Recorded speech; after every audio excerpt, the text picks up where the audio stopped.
being an environmental defender in countries like Colombia and Mexico is very dangerous.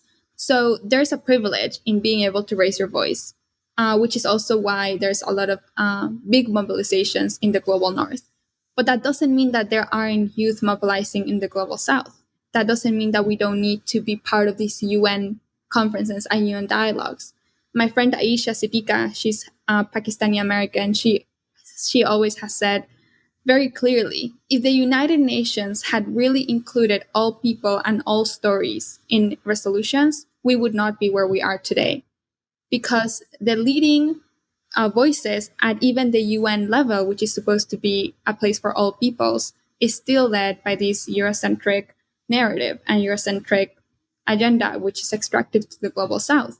And so we have to challenge that. And us as youth have been doing a lot of progress on that. So Fridays for Future actually has a branch called Fridays for Future MAPA, which is most affected peoples and areas.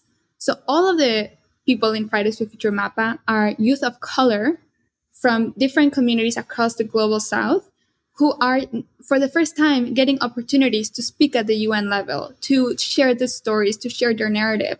But that's just one half of the story. The other half is the media.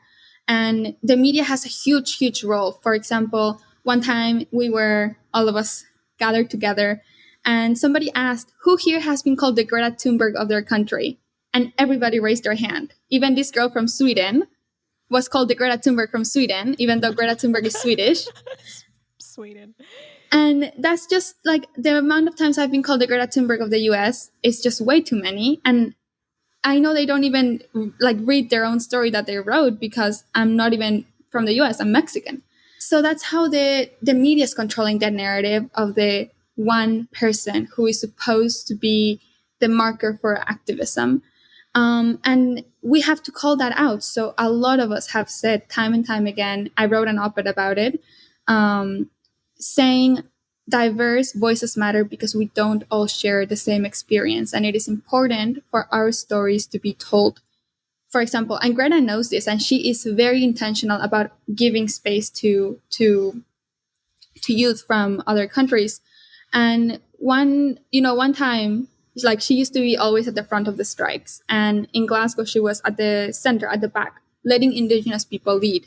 And the media still said Greta Thunberg at the heart of climate strike.